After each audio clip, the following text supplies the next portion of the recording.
Dans la vidéo précédente, on a vu l'enchaînement consonantique.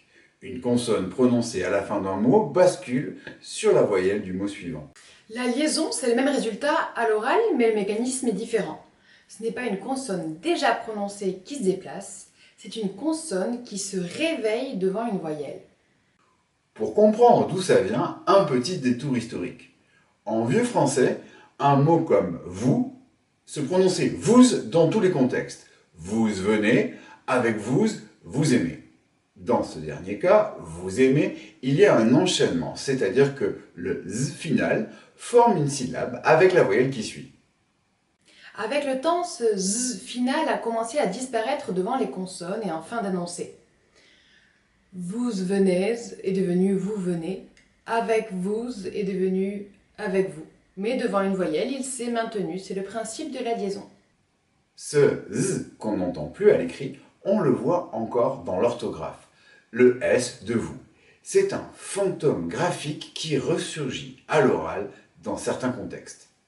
Et ce phénomène concerne plusieurs consonnes. Les principales sont z, comme dans mes amis, n, comme dans en Italie, ou t, dans petit à petit. À vous, mettez sur pause et découpez en syllabes « Je vais chez un ami ».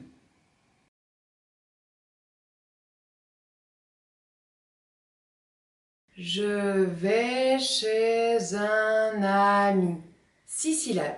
Les cercles orange marquent les syllabes formées par une liaison. Le z de chez rejoint un, le n de un rejoint ami. Vous remarquez que « chez » perd son z à l'oral dans « chez Pierre ». Il ne réapparaît que devant voyelle, de même que un dans « un copain ». Une autre. Vous êtes allé en Italie. Mettez sur pause.